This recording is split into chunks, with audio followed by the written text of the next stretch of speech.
I don't like this laughing.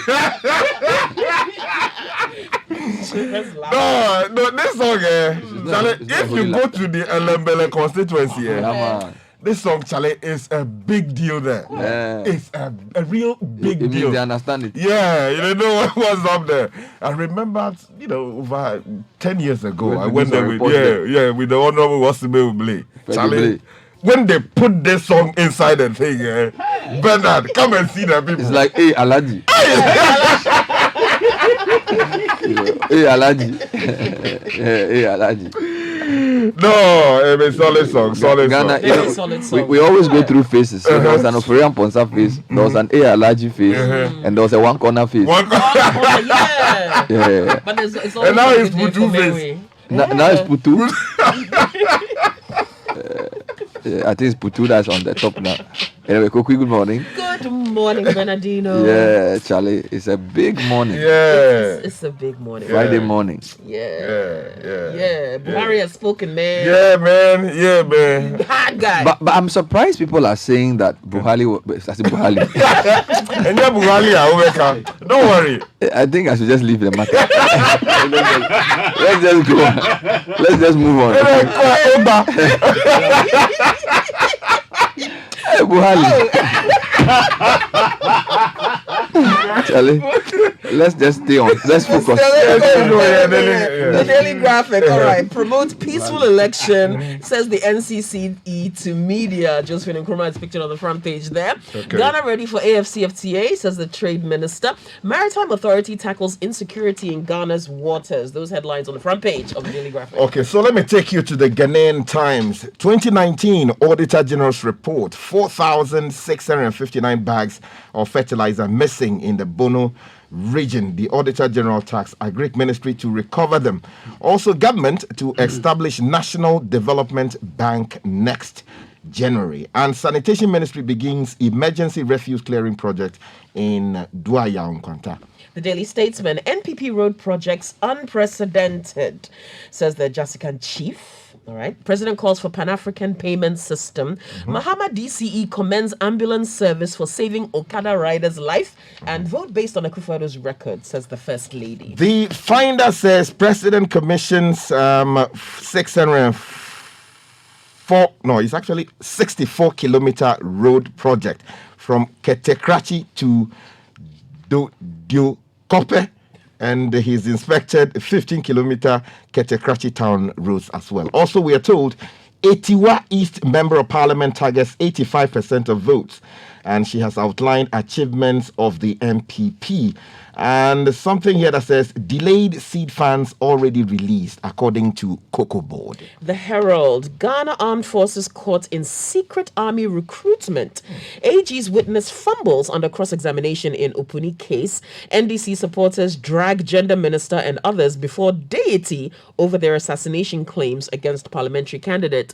And 2020 SNIT mobile service takes off on October 26. The Chronicle says NDC desecrates National House of Chiefs, but Regional Secretary denies knowledge. Also, Akufo-Addo commissions 64-kilometer Ketekrachi Diokope Road. And something here, 70 million Ghana City Capital Bank cash was properly transferred, according to the receiver. And Akachi North DCE loses mom. The Informer, Akufo-Addo appeals for calm in NSAS chaos in Nigeria. My number 2 position on ballot is good omen, says President Mahama. Okay. Safeguarding Ghana's development, vote for NPP, says Dr. Bawumia, Vice President. And danger, no mammography machine in northern Ghana, even as the world celebrates Breast Cancer Month. Wow. The New Crusading Guide says this morning, it's time for us to vote NPP for more development, more traditional council. Speaking, stop littering streets with empty sachet. Whatever. And Apai's regional minister is urging the youth to do what they must do to keep Ghana clean. An Adenta police officer exposed allegedly connives with suspects against the complainant. The Daily Guide, 7th arrest over NPP MP killing. Another suspect arrested there. NDC MPs condemn KIA testing fee. Collapsed church death toll hits 20. Don't vote NDC to retard progress. NER plans recreation recreational parks after dump site removal, and Boehm seeing record road projects. The Ghanaian Observer says election 2020, Akufo-Addo deserves 4 more years, according to Sami Oku, who is the organizer of the NPP. Also, something here that says it's time to vote. Charlie, the chiefs, they are not teen giant. Vote for development. And sanitation ministry clears dumping sites in Upper West region. The Business and Financial Times. Akufo-Addo will leave a housing legacy, says Oforiatta. Dump sites will be used as recreational centers, says the minister. AFCFTA will ensure trading is free and fair for all, and Petroleum Hub Development Corporation coming soon. Let's take you online, citynewsroom.com. Achimbatebi collapsed state running 24-hour rescue operation as death toll rises to 20. Also, Mohammed's second coming is a reality according to Fosuan Pofo. And COVID testing fee at KIA illegal. This is minority leader. And discontinued protests and less dialogue. Buhari to end SARS protesters. If you go to citybusinessnews.com, end SARS protests will hit Ghana's economy if it escalates. This is an economist. Also, rural banks deposit increased by 22% to reach over 4 billion cedis. And CST inflows bolster GRA's goal of exceeding their revenue target. My journal online, Takrady girls kidnapping DNA analysis is a match forensic scientists maintain. Meanwhile, I will grant amnesty to all arrested Galamsey operators. This is Mahama. And Parliament suspends controversial public universities bill. And death toll rises to 20, as we already read. If you go to Star News, Ghanaian churches are as weak as the state. This is Kwabena Donko. Akufo-Addo commissioned 64-kilometer road, and I'll grant amnesty to sentence galamseyers. This is Mahama. This is a serious matter. What? Shall I mean you feel? Now, if you go to Nigeria, the stories there. This is the Punch. President's broadcast: Nigerians attack Buhari for snubbing Lekki shootings, and that seems to be the focus of a lot of the Nigerian portals. If you go to this day, they also lead with Buhari in deafening silence over Lekki shootings, urges protesters to end, or urges protests to end. If you go to Channels TV as well, Buhari addresses Nigerians but keeps mum on Lekki shooting. So that's the angle most of the papers in Nigeria chose this morning. Why did he record the presidential address? Why are you asking? If he did not address it, there are two things involved. Either he recorded it before yesterday, or it was live. Or one of them. Well, anyway, I don't know. I don't know why you're asking. All right, so I want to start with Achim story. Achim Batebi collapse. 24 hours rescue operation is underway as death toll rises to 20. Story says more resources have been mobilized by state agencies to ensure a 24-hour rescue operation at the site of the collapsed church building at Achim Batebi in the eastern region. With a team of over 200 rescue workers, they expected to retrieve bodies of trapped worshippers. 20 dead bodies have been retrieved from the debris since the collapse. Speaking to journalists at the site, Director of Inspectorate Division of NADMO, Richard Amoyate, assured that the team will deliver. We are going to search through all the rubble that has been created so we can be sure there are no bodies left. Then we call off the operation. Now, the 3-story building was a structure of the Church of Prosperity, collapsed around 2 p.m. on Tuesday, October 20. Local authorities have been engaged in a rescue effort in the hope of finding survivors. Rescuers do not know how many people were in the church at the time of the collapse. There are conflicting reports. Earlier reports suggested there were 60 persons in the building. Personnel from the 48 Engineers Regiment, NADMO Fire Service, Ambulance, Ghana Police have been at the center of the rescue operations since Tuesday. The Ghana Air Force brought in sniffer dogs to help find survivors. And so far, 20 bodies have been retrieved. We don't know how many people survived. And the photos are quite horrendous. Very sad. The building is level and there are lots of onlookers. The place has been cordoned off while the rescue operation continues. The paper, one of the papers has the same story. Yeah, the Daily Guide also talks about the same story. The 20 victims, 10 are men, 10 are women. Also, the remains of those who are deceased have been deposited at the Echimodan Hospital morgue pending autopsy. But this building was started in 1992, apparently, Bernard, and it has been in that shape since then. A lot of people, in fact, have been talking about that they know that structure. 1992. When Ghana's democracy was, Yes. born again. This Fourth Republic was I was in class was 6. born. Wow. And for all of those years, it had been in that state. But as we see there are in the lots of pictures. uncompleted buildings in Ghana. Charlie. It's really like a whole industry. lot, Well, since a you're on lot. that area, let me bring you a few stories. Motor rider severely injured in crash involving 3 cars at Anyam Market. This came to us while we were on the breakfast show yesterday. And my journal reports a motor rider is feared dead after he was involved in an accident with 3 other vehicles at the Anyam Market in Accra Thursday morning. An eyewitness attributed the cause of the crash to brake failure on the part of one of the cars, a Kia Rhino. The rider, who was said to have suffered a broken leg, was rushed to a nearby hospital. Adom Live Worship presenter Kwabena Aidan, who reported from the accident scene, said the vehicles included a pickup, a V8, a Nissan Rogue, and a taxi as well as a Hyundai. Okay. And the accident was described with the injured also taken to hospital. Okay, so let's stay with issues having to do with the road sector. Now, if you go to the Finder, there's a story in that paper, page 2, says the president has opened the 64-kilometer road in the northern half of the what used to be the Volta region. So the story says President Nana Addo Dankwa Akufo-Addo has commissioned, it's actually opened, this word commission, we keep abusing it, the 64-kilometer Ketekrachi Dukope Road project in the newly created OT region.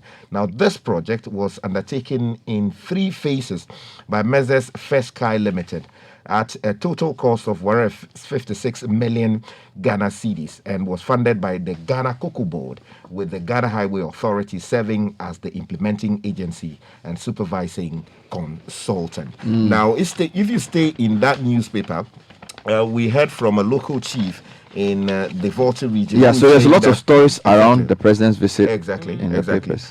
Quickly, let me give you just one the paragraph. One of that story is on page 11. Says that construction of 4 roads in Boem under 1 year unprecedented. That's coming in from the Jasikan chief, the Jasihini of the Jasikan area, Nana Osei-Boachi the fourth, has said that the construction of 4 roads in Boem under 1 year is unprecedented. Obviously, praising President Nana Addo Dankwa. Now, Kukui, what else do you have on the campaign trail? We've got a lot of stories. I was going to talk about what the NCC is saying about peace in this election season, and that's Josephine Nkrumah. She's pictured there. The chairperson of the National Commission for Civic Education, Josephine Nkrumah, has urged the media to maintain a high level of professionalism. She's talking to us and ethics in the coverage of political activities as the country prepares for this year's elections scheduled for December 7th. She said, beyond giving fair coverage and equitable access to the 12 presidential candidates who made it onto the ballot, the media must ensure accuracy, objectivity, and impartiality, recognizing that the power that we wield is on behalf of the people of Ghana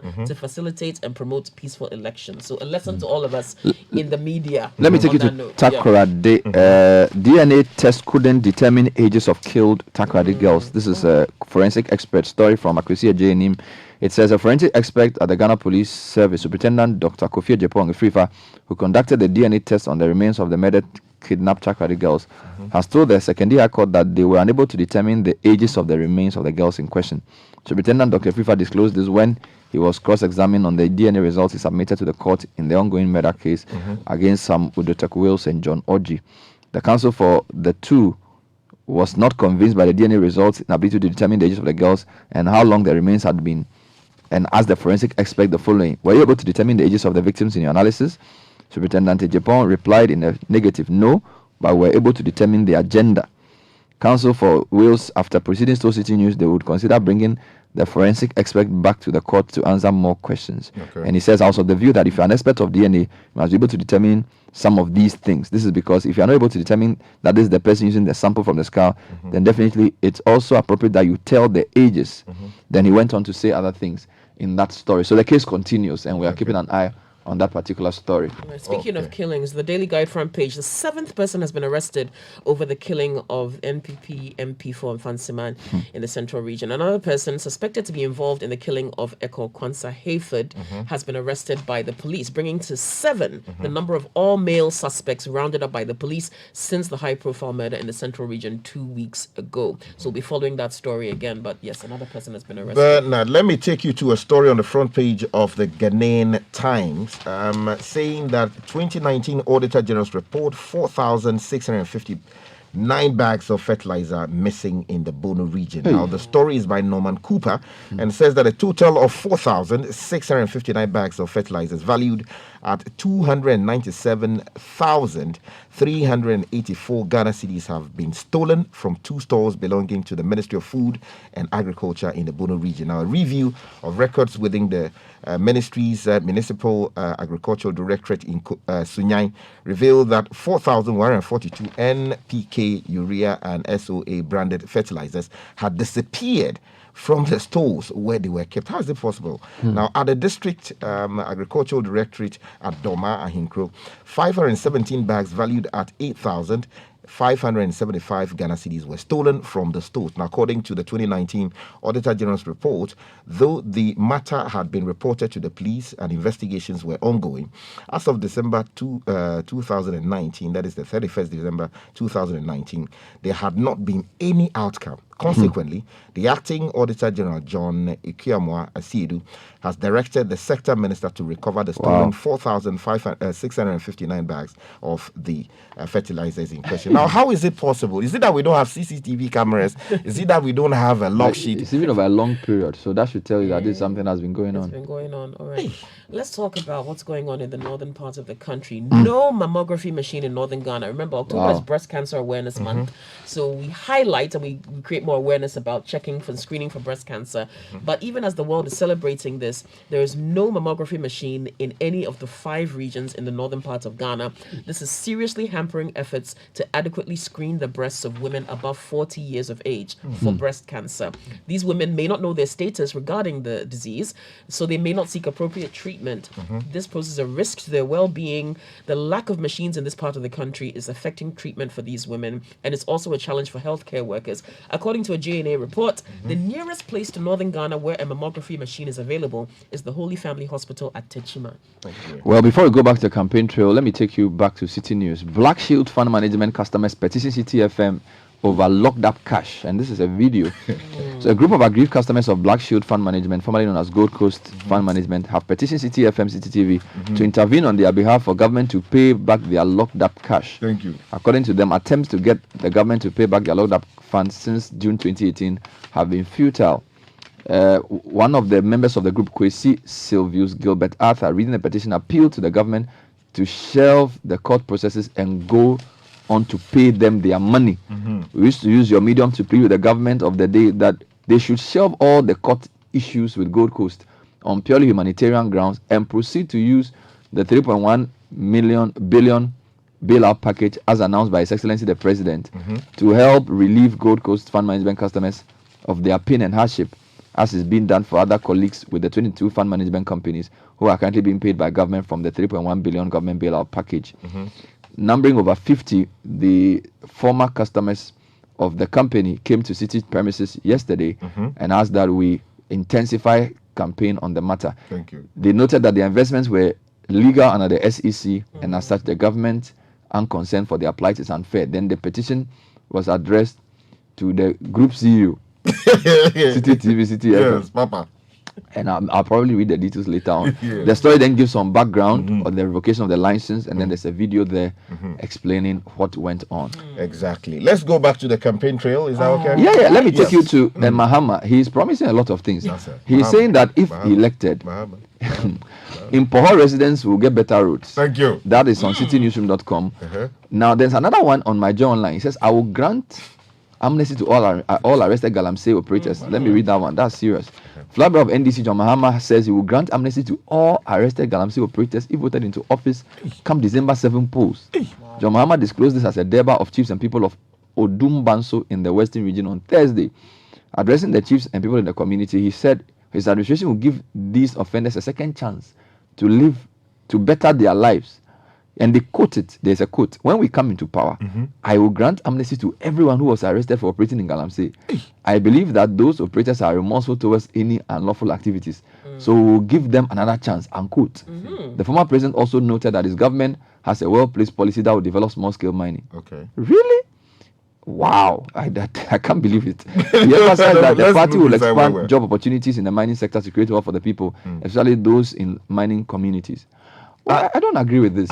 Somebody who was lawfully arrested for breaking the law, you give him a second chance. Yeah. Wow. Yeah. Charlie, it's serious. Then he also promises to do better roads if elected in the same area in Poho. He said he was campaigning in the Western region, and he says that he is assured the chiefs and people of better roads under his presidency. Addressing the crowd from his vehicle, the former president sympathized with the people about their deteriorated roads and promised to fix it when supported to win his second term presidency.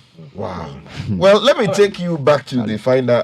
There's a story here. Itiwa East MP is targeting 85% of votes, and she's outlining the achievements of the MPP. That story says the Member of Parliament for the Itiwa East constituency has targeted to win at least 85% of valid votes in this year's presidential and parliamentary elections. Really. Now, Mrs. Abena Osei Asari, who doubles as a deputy minister of finance, made this known when the National Women's Organizer of the New Patriotic Party, Madame Kate Jamfoa, visited the constituency. Now, according to the MPP, described by many as smart, hardworking, and an excellent public servant. That's right. She is convinced that the voter turnout in the constituency this year will hit 90%, and that the MPP will win at least 85% of the votes in the elections. All right. We talk a lot about police recruitment, and the NDC is pledging 40% for women. Okay, the main opposition, NDC, has promised to enhance and strengthen the country's security by initiating appropriate measures to ensure that citizens go about their normal activities without fear. To this end, the NDC has pledged its commitment to reserve 40% of the police force for women if it regains power in the forthcoming December polls. Giving further details, the party's chairman, Mr. Samuel Ofosu-Ampofo, addressing the people of Drobonso, explained that the NDC would recruit 2,000 female personnel annually into the security service in order to boost security. Let me take you to Nigeria. Buhari in deafening silence over Lekki shootings urges end of protest. This is This Day Live, and the story says President Muhammadu Buhari yesterday finally spoke on angry youth protests of police brutality, urging them to end their demonstrations, which went violent after Tuesday's crackdown by the army at Lekki tollgate.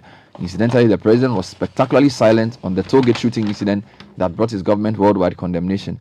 He had come under severe criticism for his silence on the NSAS protests, which had raged on for 14 days, spreading from Lagos State to over a dozen others with attendant disruption of essential economic activity. But Buhari eventually broke his silence in a nationwide broadcast that was preceded by a National Security Council meeting in Abuja. Pleading with the youth to leave the street, he assured them that he has heard their cry and that his administration would address their concern. He urged the protesters to resist the temptation of being used by subversive elements to cause chaos with the aim of truncating the country's democracy. However, the president's silence on the Lekki tollgate clampdown by soldiers was made up for by the National Security Advisor, Major General Babagana Monguno, who said the federal government was looking into the incident. And then they go and talk about what he said about other people as well. I think it was important that he spoke. Yes, he's spoken, but the matter having to do with Lekki, at least, even if it is still being investigated, I mean, one would have expected as the commander-in-chief of the federal forces, he needed to have said something about it. You know, I mean, commensurate with the family of those who died, and then also deal with the fact but the that story is very long. There are different people who commented. For example, PDP described the president's address as disappointing and completely disconnected from the realities of the tragic occurrences in the country. And then they also quote other people who say the speech was not presidential, according to somebody called Afen Nifere. The Pan-Yoruba Sociocultural Group described the speech as not presidential and expressed concern about the threat in its national broadcast. And then we are also told United States has condemned the use of excessive force by the military against unarmed demonstrators. Secretary of State Mike Pompeo, in a statement issued yesterday, asked the federal government to hold those responsible accountable. ICC confirmed receiving reports of crimes during the protests in Nigeria, that it is monitoring developments in the country. We'll give some time to this as well. Thank you, gentlemen and lady. Coming up next is the City Business News. This is the Citi Breakfast Show, the city's biggest conversation.